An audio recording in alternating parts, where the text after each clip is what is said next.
안녕하세요. 오늘 알아볼 종목은 25차 주식 스터디에서 제가 준비했던 드림텍이라는 종목입니다.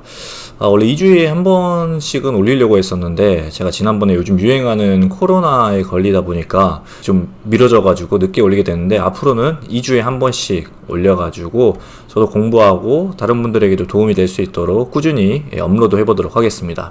자, 그러면은 각설하고 바로 드림텍 종목 분석을 시작하도록 하겠습니다. 결론부터 가겠습니다. 실적만 보면 글쎄, 하지만 전망을 보면 그래도 드림텍 가로치고 삼성인데가 저의 결론입니다. 목차는 이전과 동일하게 기업 개요, 실적 분석, 사업 전망, 결론으로 이어지고요. 먼저 기업 개요부터 알아보도록 하겠습니다. 주요 사업 같은 경우에는 모듈 제조 업체입니다. ODM의 업체라고 뒤에서 이따 다뤄볼 예정이고요. 지분 현황을 보면은 유니퀘스트라는 기업이 외 5인 해가지고 56.53%로 많은 비중을 차지하고 있습니다. 자사주는 1.54%로 해가지고 많지 않는 비중이고요. 펀은 현재 9.38, PBR은 1.47, 배당 수익률은 2.2%, 부채 비율은 62.09%, 23년도 1분기 기준으로 겉으로만 보면은 양호한 상태를 보이고 있습니다. 연역을 먼저 보면은 98년 9월 22일에 설립을 했고 19년 3월 14일 코스피에 상장했습니다. 상장한 지 얼마 오래되진 않았죠. 우측 보시면은 드림텍 사이트에서 가져온 건데, 스마트폰, 지문인식, 의료S, 센서 및 컨버전스 부문의 핵심 모듈 및 제품을 개발, 생산하는 글로벌 종합부품 회사입니다 라고 적혀 있습니다. 간략하게 어떤 사업을 하고 있는지는 이것만 봐도 알 수 있겠죠. 주요 사업을 좀 자세히 살펴보면은 크게 세 가지 사업으로 이루어져 있습니다. 첫 번째는 IMC입니다. 스마트폰, 웨어러블 기기 등의 PBA, 인쇄회로기판, 모듈 개발 및 공급을 하고 있습니다. BHC는 치킨집 아니고요. 스마트폰, 노트북 등의 지문인식 모듈과 헬스케어 제품 개발 및 공급을 하고 있습니다. CCM 같은 경우에는 스마트폰, 자율주행 차량 등 각종 IT 기기에 들어가는 카메라 모듈을 공급하고 있습니다. 제가 다 밑줄을 친 것을 보게 되면은 스마트폰, 즉 전자기기의 결정체라고 볼 수 있잖아요. 이게 스마트폰을 위주로 하다 보니까 그 기술력을 토대로 다른 것도 하고 있겠구나를 여기서부터 예상을 할 수 있습니다. 다음으로 넘어가면은 먼저 IMC부터 한번 사업에 대해서 알아보도록 하겠습니다. 위에서 설명했듯이 스마트폰하고 저희가 이제 웨어러블 기기라고 해가지고 몸에 장착하는 지금 간단하게는 시계 같은 것도 그 웨어러블이라고 볼 수 있고, 이어폰이라거나 나중에 이제 VR 기기 같은 거 있지 않습니까? 그런 것도 웨어러블 기기 등으로 볼 수 있을 텐데, 그쪽에서 PBA, 인쇄 회로기판이라고 해가지고 그 모듈을 개발 및 공급을 하고 있습니다.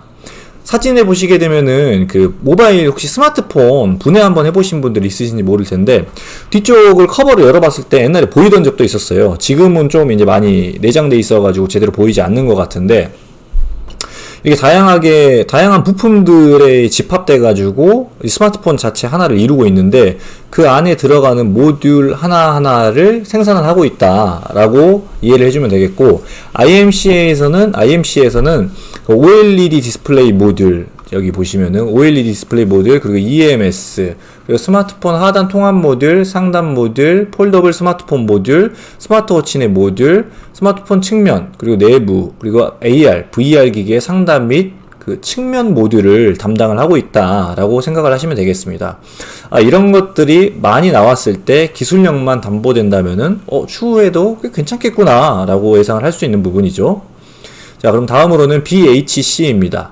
스마트폰, 노트북 등의 지문인식 모듈인데요.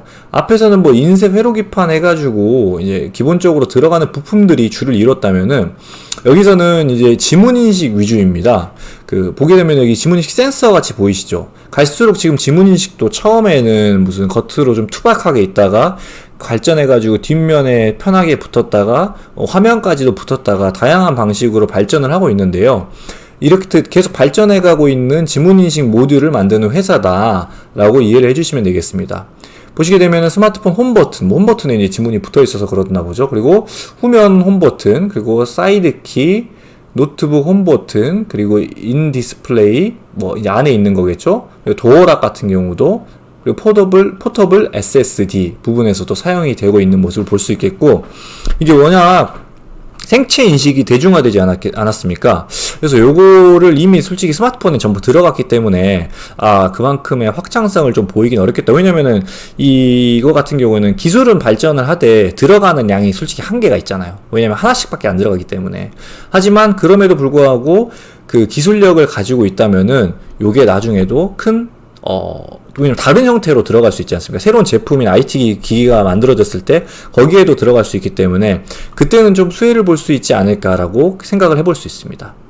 다음으로 이제 그 BHC 중에 C, 컨버전스 솔루션 부분인데요. 이 부분 같은 경우에는 각종 첨단 기술과 기존의 전통적 제품을 융합하여 새로운 제품을 개발하고 이를 고객에게 제안하여 신규 비즈니스 영역을 창출한다고 되어 있는데요.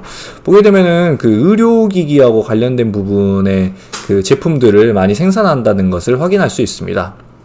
심전도 센서 같은 것도 그 제작을 하는 것 같고요. 다음으로는 그 디지털 의료 제품이라고 해가지고 메디컬 시스템, 여기 부정맥 진단 패치를 생산을 하고 있고요. 이를 위해서 아이시그널이라는 새로운 브랜드를 런칭까지 했다라고 뒷부분에 좀 자세히 말씀을 드리도록 하겠습니다. 그 다음은 CCM, 스마트폰, 자율주행 차량 등 각종 IT 기기에 들어가는 카메라 모듈 부분을 생산하는 그 사업부라고 볼 수 있습니다. 이게 지금 검색을 해보시면은 나무가라고 상장이 되어 있는 회사입니다. 유일하게 상장이 되어 있는 회사고 2020년에 2월에 인수를 해가지고 이게 스마트폰에 얘네가 목숨 걸었구나 라는 부분을 좀 알 수 있습니다. 카메라 모듈 같은 경우는 앞으로 계속해서 늘어났으면 늘어났지 줄어들 부분은 아니고 기술력 자체가 굉장히 중요한 부분이다라고 생각을 할 수 있을 텐데, 나무가는 어느 정도 매출이나 이런 걸 확인하게 되면은 어느 정도의 기술력은 가지고 경쟁 우위를 가지고 있다라는 것을 확인하실 수 있습니다. 자, 여기까지 이제 세 개의 사업부에 대해서 알아봤고요. 이를 통해서 IT 기기 시장, 그리고 의료기기 시장, 그리고 가전 시장 등, 왜냐면은 가지고 있는 기술들 자체가 이 세 가지 부분에 모두 들어갈 수 있는 부분이기 때문에 다양한 분야의 사업을 영위 중이다라고 이해할 수 있습니다. 그리고 전 사업 분야에서 이제 매출 부분을 간략하게 보면은 매출이 상승 중입니다. 전부 보시게 되면 전전기, 전기, 그리고 단기까지 쭉쭉쭉 늘어나는 모습 전부 확인할 수 있고요. 그리고 합계도 전부 늘어나고 있습니다. 해서 수출이 거의 대부분을 차지하고 있는 모습을 볼 수 있어가지고 얘네가 상당히 글로벌하게 놀고 있구나 라고 이해를 할 수 있습니다. 그리고 본사 사업장하고 이제 해외 이제 사업장이 존재하는데, 본사 사업장 같은 경우는 제품 개발하고 샘플 생산 그리고 생산 운영 정도를 담당하고 있기 때문에 주생산은 아니구나라고 이해해 주시면 되겠고, 주요 생산은 베트남 법인 등을 포함해 가지고 현지 종속 법인에서 이루어진다라는 점 이해하고 넘어가면 되겠습니다. 자, 다음은 연혁입니다. 연혁 상 받았다, 잘했다, 공급 개시했다, 이런 부분에 대해서 자기 자랑들 많이 적어 놓는데, 여기서 저희가 주목해야 될 부분은 16년도 5월 삼성향 지문 센서 모듈 공급. 이때 지문이 좀 이제 흥할 때였는데, 이때 업계 최초로 얘네가 들어갔다 라고 이해를 해주시면 되겠고, 그 인연을 바탕으로 삼성이랑 이제 인연을 맺어가지고 지금도 계속 납품을 하고 있는 상황을 볼 수 있고요. 아까 나무가 말씀드리면서 신사업 부분에 대해서 이제 말씀드렸는데, 이게 나무가 인수, 그리고 카디악 인사이트 인수, 아이시그널 위에서 이제 의료 관련해가지고 법인 하나 설립했다고 했는데, 이 신사업에 힘을 주는 중이구나라는 부분을 캐치를 할 수 있습니다. 두 번째로 그러면은 사업에 대해서는 알아봤기 때문에 실적 분석을 들어가 보도록 하겠습니다. 실적을 보면은 전체적으로 추세 자체는 상승 추세다. 매출은 꾸준하게 늘어나고 있고 영업이익도 승승을 하고 있는 상황입니다. 이게 20년도에 물론 대부분의 기업들이 영업이익률이 많이 꺾였는데 매출이 올라갔다는 점에서는 긍정적으로 바라볼 수 있는 부분이라고 생각해가지고 전체적으로는 상승 추세를 그리고 있구나라고 이해해 주시면 되겠습니다. 자, 그러면 좀 자세히 들어가가지고 살펴보면은, 이제 매출액을 보면은 상승을 했습니다. 20년도 제외하고는. CAGR 같은 경우도 연평균 상승률을 보게 되면은 34.7%, 원가도 그만큼 상승을 했지만 매출 총이익하고 그리고 영업이익 등도 더 많은 추세로 올랐기 때문에 그래도 얘네가 돈을 남겨먹을 만큼 올라가고 있는 그 상승 추세를 가지고 있구나. 트렌드를 보시게 되면 전부 다 상승 추세인 것을 확인할 수 있습니다. 그런데 아쉬운 게 이 아래쪽 트렌드를 보시게 되면은 영업이익이 좀 꼬꾸라지네. 그리고 지배주주 순이익도 꼬그라지네. 영업이익률까지 꼬그라지네. 이 점은 좀 아쉽다고 볼 수 있는 부분인데요. 20년은 상황인지라 이제 꺾였다. 왜냐면 영업이익도 같이 줄어들었기 때문에 라고 이해할 수 있는데, 이제 뭐 하는 게 회복돼가지고 22년 같은 경우는 원래대로 돌아와가지고 상승세를 계속 유지를 했어야 될 텐데, 이게 또 7.1%로 잘 올라가던 영업이익률이 이제 하락을 했다는 점에서 무조건 긍정적으로만은 보기 어렵다. 약간 이건 아쉽네 라고 이해할 수 있습니다. 자, 그러면은 이 비율을 한번 확인을 해봐야겠죠. 매출액 대비 비율은 과연 어떻게 흘러가고 있나. 매출 원가를 보게 되면은 86.3%, 뭐 코로나 전이기 때문에 이 정도가 평균적이었다라고 저희가 뭐 억지로 이해를 해보려면 이해할 수 있겠죠. 근데 20년도에는 어려워졌기 때문에, 당시 코로나 때문에 91.2%로 치솟았다가 21년, 22년도에는 다시 원래대로 찾아가는 모습을 볼 수 있습니다. 근데 판관비 같은 경우는 8.3%에서 5.8%, 5.6%, 6.3%로 마지막에 올라간 게 조금 아쉽긴 한데, 뭐 여러 가지 부분 이유는 있겠지만 나름대로 그래도 비용 통제는 꽤나 하고 있구나 라고 이해를 할 수 있습니다. 하지만 결과적으로는 영업이익률 자체가 좀 떨어졌고, 그에 따라서 순이익 자체도 감소를 하고 있는 상황이어가지고 이 부분은 좀 뭔지 확인이 좀 필요하고 향후에는 어떨지에 대해서 예상을 해봐야겠다라는 생각이 자연스럽게 드시죠. 자, 그러면은 가장 중요한 23년 1분기 실적은 어땠는가를 한번 살펴보도록 하겠습니다. 23년 1분기, 이제 작년 1분기랑 비교해 보면은, 이게 전년 대비 증감률이 마이너스 3.9%. 뭐야, 얘네 왜 죽 썼나? 매출 원가는 뭐 그만큼 떨어졌겠죠. 하지만 매출액보다는 뭐 덜 떨어졌습니다. 그리고 판관비는 19% 오히려 상승을 했고요. 그리고 영업이익 같은 경우는 마이너스 73.5%. 얘네 왜 이러지? 그리고 순이익 같은 경우도 폭락을 한 상황을 볼 수 있습니다. 영업이익률은 당연히 떨어졌겠죠. 이게 내역을 보면은 아까 말씀드렸듯이 매출 자체가 줄었습니다. 매출액 대비 비율을 한번 보게 되면은 매출 원가는 상승했고 판관비는 상승했고 영업이익은 그만큼 줄었습니다. 이게 긍정적인 부분이 하나도 없네. 얘는 이제 끝났나? 라는 생각을 하실 수가 있습니다. 하지만 그리고 좀 자세히 한번 살펴보면은 사업부가 아까 여러 개가 있고 기타가 이제 조금 있는데, 보게 되면은 작년 1분기에는 이제 좀 늘어난 것으로 보이죠. 하지만 전체적으로 수출이 꼬그라져가지고 떨어졌습니다. BHC 부분도 떨어졌습니다. CCM 부분도 떨어졌습니다. 뭐야, 다 떨어졌네. 모든 부분에서 골고루 매출이 급감해가지고 이거 뭐야, 분명 좋지 않은 신호 같잖아 라고 생각을 할 수 있습니다. 이게 합리적인 생각이겠죠. 다음으로 넘어가면은. 하지만 이게 긍정적으로 한번 저희가 바라볼 필요가 있겠죠. 왜냐면 안 그러면 여기서 지금 멈춰야 되는데 제가 끝까지 실적 분석은 한 거지 않습니까? 이게 보면은 이게 중간에 막 좀 빠진 것도 있어가지고 이렇게 좀 누락된 부분인데, 보셔야 될 부분은 여러 가지 사업부에 대해서는 비율 살펴보려고 제가 이제 이게 남겨놨고요. 빨간색 합계 부분을 보시게 되면 됩니다. 합계라고 적혀 있는데, 이게 쭉쭉쭉 올라갔다가 쭉쭉쭉 올라갔다가 떨어졌다가 쭉쭉쭉 올라갔다 보면은 이 지금 얘만 튀어나온 부분이 있지 않습니까? 이게 22년 1분기 실적입니다. 앞서랑 비교했을 때 왜 이렇게 높아? 그렇죠. 23년 1분기가 실적이 그리 나쁘지 않음에도 불구하고 너무 하락한 것처럼 보였다라고 긍정적으로 본다면 해석을 할 수가 있습니다. 원래는 뭐 요 정도 수준의 실적도 높은 상황이었는데, 이때 한번 치고 나서는 뭐 고만고만한 실적을 계속 유지하고 있는 모습을 볼 수 있겠죠. 그렇기 때문에 23년 1분기가 폭망했네, 얘는 이제 망하겠다라고 판단하기보다는 22년 1분기 실적이 특이하게 높았네. 그렇기 때문에 이제 원래대로 돌아왔으니까 다시 한번 이 추세를 어떻게 가져가는지를 한번 봐야겠다 라고 한번 생각을 해볼 수가 있을 것 같습니다. 하지만 이게 하락은 분명한 하락입니다.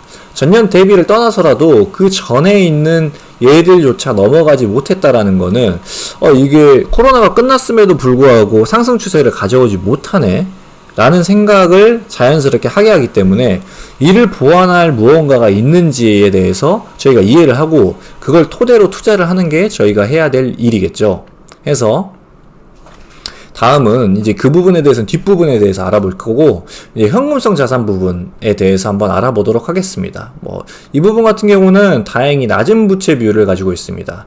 현재 그 금리가 많이 오르지 않았습니까? 고금리 상황에서 지금 차입금을 많이 가져갔던 기업들 같은 경우는 굉장히 허덕이고 있습니다.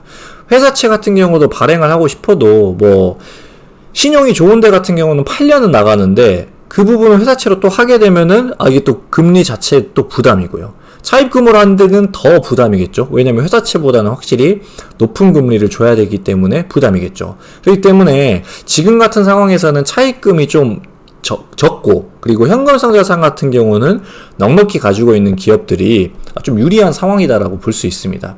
현금성 자산 보게 되면은 1933억 가지고 있고, 그리고 차입금 같은 경우는 1393억, 뭐 이거 다 갚고도 남을 정도의 현금성 자산을 가지고 있다라고 볼 수 있고요.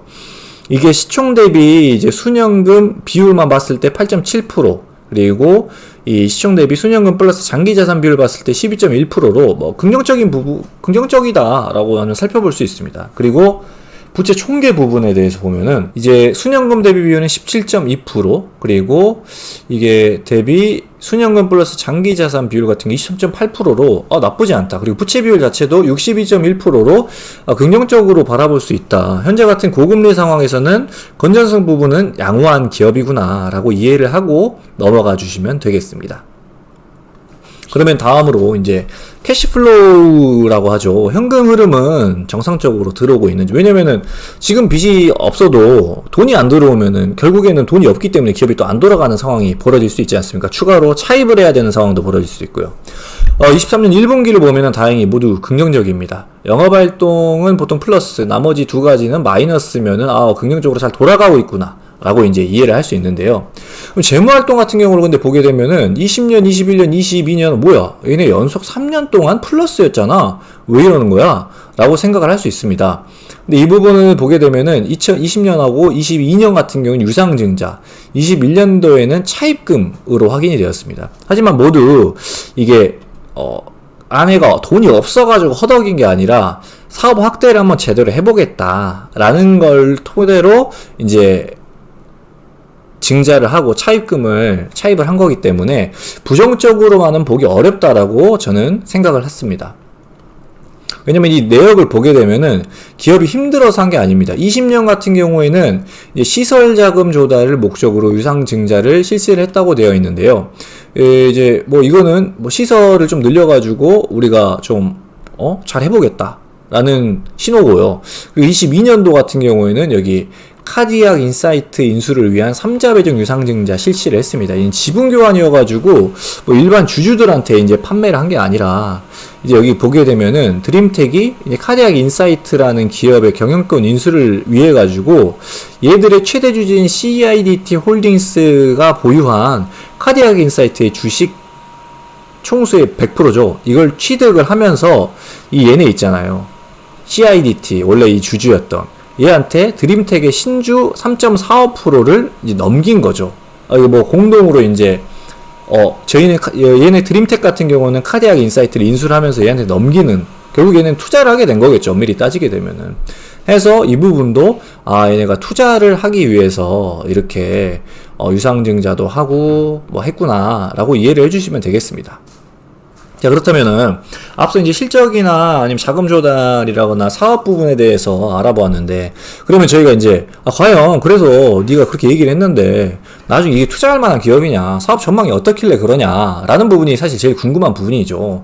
앞서 이제 실적 부분이 좀 아쉽긴 했지만 그래도 뭐 사업 자체가 좀 매력적으로 보이긴 했잖아요. 사업 앞으로도 계속 IT 제품이나 이런 것들은 많이 나갈 거고, 그리고 생각보다 투자도 많이 했다라는 거 또 알 수 있고, 우리 부채율 같은 경우도 상당히 낮다라는 장점에 대해서 저희가 충분히 인지를 할 수 있었잖아요. 그러면은 앞으로는 어떨 거냐라는 궁금증이 드실 텐데, 이 부분은 첫 번째는 이제 스마트폰 모듈만 넣어 기존 사업 플러스 신사업 투트랙 전략 해서 첫 번째 꼭지를 잡아봤습니다. 드림텍은 기존에 PBA 인쇄 회로 기판 해가지고 아까 모듈들 여러 개 있는 거 보셨잖아요. 이 부분에 특화된 기업이었습니다. 그래서 해당 산업의 특성상 전방 산업, 스마트폰 시장, 특히 삼성의 많은 매출을 이제 올리고 있는데요. 크게 영향을 받는 터라 새로운 파이프라인이 필요하긴 했습니다. 왜냐면은 지금 스마트폰 자체가 사람들이 너무 많이 보유를 하고 이게 오래 가잖아요. 옛날에는 뭐 1년 쓰고 바꾸고 이런 사람들 많았는데 요즘에는 뭐 3, 4년 길게 쓰시는 분은 제 주변에 5년까지도 쓰시는 분들이 있어요. 그렇기 때문에 스마트폰을 빨리빨리 바꾸지 않아가지고 더 이상 확장될 여력이 없습니다. 왜냐면 후진국에 가도 지금 스마트폰 들고 사진 찍고 지금 뭐 트위터 하고 있는 상황에서 이게 계속해서 판매가 될 수가 없는 상황이잖아요. 그렇기 때문에 새로운 파이프라인이 필요하다. 요거 하나만 어렵겠다라는 생각으로 아까 이제 보셨던 신사업 부분에도 많은 투자를 일으킨 거 아닐까라고 개인적으로 생각을 해보았습니다. 그래서 이에 기존에 손해만 일으키던 AES 사업이라고 하고 자동차 LED 램프 만드는 그 모듈 만드는 그 사업이었거든요. 이 부분은 매각을 아예 해버렸습니다. 그리고 이제 헬스케어 부분하고 카메라 모듈 사업, 엄밀히 따지면 스마트폰에만 들어갔던 모듈에 특화된 곳이었는데 이게 헬스케어 쪽 새로운 영역이잖아요. 그리고 카메라 모듈 같은 경우는 자율주행이라거나 VR, AR 부분에도 엄청나게 엮여있는 부분이기 때문에 신사업 자체는 굉장히 잘 선택했다라고 이제 생각을 해볼 수 있고요. 이 부분에 대해서는 기대를 한번 해보자 라는 게 제 의견이었습니다. 그러면은 과연 얼마나 안 좋길래 그러냐라고 했는데 24년부터 점진적 성장세를 이룰 예정입니다. 그 전까지는 계속 정체 구간을 계속 겪어왔어요. 보면은 21년도에 좀 했다가 떨어져가지고 고만고만하게 올라가는데 24년부터는 다시 한번 좀 상승 추세를 보일 거다라는 게 이제 IDC라는 곳에서 이제 예상한 부분이라고 합니다. 그리고 이 부분에 대해서도 삼성전자가 이제 핸드폰을 잘 팔면 무슨 매출액이 이제 변동이 있겠죠. 올라가고 내려가고 올라가고 내려가고 할 텐데 드림텍 매출액이 얘네랑 거의 똑같이 움직입니다. 뭐 아예 다 일치한다는 말씀드리는 건 아니고 하지만 이 상관성 부분은 분명히 있다. 여기 블로그에서 굉장히 이 부분에 대해서 상관성이 있다라는 부분을 잘 정리해 주셔가지고 이 부분을 가져왔습니다. 그 말인즉슨 삼성에서 괜찮은 제품들을 향후에 출시를 해가지고 잘 팔릴 때 드림텍 매출도 마찬가지로 따라서 오를 수 있을 확률이 굉장히 높다라고 이해해 주시고 넘어가면 되겠습니다. 그래서 삼성의 성공을 꿈꾸고 있다. 나는 그걸 믿는다. 라는 사람이면은 드림텍도 나도 얘네가 오를 거다라고 믿는다. 라고 생각을 한번 하시면 되겠죠. 그래서 다음으로 이제 신사업인 헬스케어 부분, 이제 투트랙 부분에서 기존 산업을 앞에서 봤기 때문에 글로벌 고령화에 따른 의료 시장의 성장으로 기술력만 확보된다면 그 수혜를 충분히 볼 수 있을 거라고 예상을 합니다. 지난 10년간 이제 쭉 보건산업 세계 의료기기 시장 추이가 이제 쭉 이렇게 올라왔고요. 앞으로 이제 이렇게 쭉 상승을 하는데 상승 추세가 무섭습니다. 이게 쭉쭉쭉 올라가는 추세가. 이 부분에서 괜찮게 제품을 생산해가지고 해외에도, 왜냐면 기존 모듈도 그렇게 생산했기 때문에 해외에도 들어갈 수 있는 기술력이나 그리고 제품 라인업을 갖추게 된다면은 충분히 그 수혜를 볼 수 있을 것이고 고령화 추세에 따라가지고 확장 가능성도 있을 것이다 라고 개인적으로 예상을 해봅니다. 다음으로 이게 앞서 그러면 위에 이게 올라가는 거에 따라 가지고 드림텍이 어떻게 잘 볼 거라는 거 네가 어떻게 예상할 수 있으냐라고 이렇게 말씀하실 수 있을 텐데 이 부분에는 뭐뭐 할 것이다라는 희망이 아닙니다. 이미 다양한 헬스케어 제품을 판매 중에 있고 그리고 카디아 솔로 아까 카디악 인사이트 인수했다고 하지 않습니까? 거기서 이제 제품을 만들었는데 그의 경우는 식약청하고 FDA 승인을 받아가지고 기술력을 인정받았습니다. 현재 제품을 생산을 하고 있는 상황이거든요. 보게 되면은 이렇게 무선 바이오스에서 심전도를 하고 휴대용 초음파기기도 하고 있고 카디아 솔로도 있는 걸로 확인할 수 있습니다. 그리고 두 번째는 선제적인 해외 공장 증설로 생산 능력 및 가격 경쟁력을 확보했기 때문입니다. 아무리 제품이 좋아도 이 단가 경쟁을 이기지 못하면은 결국에는 살아남을 수가 없는 게 요즘 글로벌 시장이잖아요. 드림텍 같은 경우는 베트남의 2011년 이게 2021년이 아닙니다. 2011년에 1공장을 시작으로 현재 3공장까지 설립을 한 상태입니다. 그리고 운영을 계속 하고 있는 거죠. 그 이유는 바로 삼성전자였는데요. 삼성전자도 베트남으로 나가가지고 이제 원가 절감이나 이런 부분 때문에 먼저 나갔고 거기에 이제 주요 부품을 납품하는 주요 업체들이 따라가가지고 이제 그쪽에서 바로 제품을 생산을 한 거죠. 그래서 여태까지 수혜를 봐왔고요. 그런 삼성전자가 최근에 인도에 이제 가고 있습니다. 베트남도 단가가 많이 올랐습니다. 인건비 같은 게. 그래서 저게 안 되겠다. 이제 인도로 한번 거점을 옮겨보자 라고 하니까 빠르게 올라간 상태입니다. 뭐 보게 되면은 삼광 이렌텍도 현지 비중 확대 움직임 해가지고 벌써 나가는 기업들도 있습니다. 근데 이제 얘네가 나가는 걸 빠르게 따라가고 2024년에 이제 완공, 지금 벌써 착공은 들어갔고요. 그렇게 된다면은 가격적으로 확실히 또 우위를 보일 수 있겠구나 라는 부분에 대해서 인정이 아니라 이해를 할 수가 있습니다. 그래서 두 번째는 또 이제 향후 높은 수요가 발생되더라도 충분히 커버 가능한 여력. 이걸 뭐 좋다고 말해야 될지 나쁘다고 말해야 될지 모르겠지만 현재까지 매출을 내왔지 않습니까? 2022년이 특히나 최대 실적이었는데 가동률은 보게 되면은 이게 61%, 48.5%, 84.2%, 53.7%입니다. 뭐야 이거밖에 안 돼? 라고 생각을 할 수 있습니다. 근데 이게 뭐야 그 공장은 지어놓고 놀고 있잖아 라고 생각을 하실 수 있는 분도 있겠지만 이게 인도 공장이 증설되면 생산력이 더 높아지겠죠. 얘네가 좀 바보가 아닙니다. 추후에 이러한 수요가 있을 것이다 라고 예상을 하고 항상 가정을 한 다음에 들어가는 애들이기 때문에 향후 추가적인 신규 투자 없이 수요만 높아진다면 높은 실적을 가져갈 수 있는 잠재력을 보유하고 있다라고 이해를 할 수 있습니다. 반대로 이게 가동률이 거의 끝으로 치달아 가지고 새로 수요가 엄청나게 창출되니까 그때서야 막 공장 증설하는 기업들이 있습니다. 근데 그게 뭐 긍정적으로 보일 수는 있겠지만 실제로 공장을 만들게 되면은 돈이 얼마나 많이 들어갑니까? 그 들어가는 돈 때문에 뭐 유증하고 차입금 땡기고 하다 보면은 그 부분 때문에 오히려 주가가 하락하는 경우가 훨씬 더 많습니다. 그렇기 때문에 향후에 이 업체가 굉장히 전망이 좋아 보이는데 가동률이 낮다는 거는 어찌 보면은 굉장히 나중에 상승을 하는데도 불구하고 추가 투자를 하지 않아도 되는 기업이어가지고 오히려 좋은 거 아니야? 라고 생각의 발상을 좀 전환을 한번 해보시는 것도 필요한 부분이라고 생각을 합니다. 자, 그리고 마지막으로 세 번째는 꾸준한 자사주 소각으로 주주 가치를 제고했다는 겁니다. 제고했다는 겁니다. 이게 19년 상장했다고 앞서 말씀드렸는데 그 이후 매년 50억씩 꾸준히 자사주 매입 그리고 소각을 하는 중입니다. 보시게 되면은 매년 이렇게 쭉쭉쭉쭉쭉쭉 해가지고 이익률은 거의 100%를 달성을 하고 있습니다. 계약 금액은 이제 뭐 50억씩 하고 있는데요. 이게 중간에 사실 스톡옵션 발행이나 유상증자 등으로 이제 일부 희석되기는 했는데 현재까지 계속 이런 패턴을 유지하고 있다라는 거는 우리가 앞으로 주주 가치 제고를 위해서 이런 행보를 보일 거다. 라는 시그널이라고 저는 생각을 합니다. 해서 이게 꾸준히 이어진다면은 앞으로 이렇게 계속 앞서 이렇게 계속 했기 때문에 꾸준히 이어가가지고 주주 가치를 제고하는 모습을 보이지 않겠냐라고 개인적으로 예상을 해봅니다. 왜냐면은 이 배당이나 이런 부분 같은 거 볼 때도 저희가 뭐 그들의 의사를 직접적으로 확인할 수는 없잖아요. 하겠습니다 하고 맨날 하지 않는 애들이 태반이니까요. 근데 저희가 그럴 때 얘네를 어떻게 신뢰할 수 있느냐를 살펴볼 수 있는 방법은 과거에 어떻게 얘네가 행동을 했는가, 어떤 태도를 취했는가라는 건데 지난 19, 20, 21, 22년 동안 이렇게 꾸준히 해왔다는 모습 자체는 긍정적인 모습이라고 볼 수 있습니다. 누구도 부정하지 못할 겁니다. 이 부분은.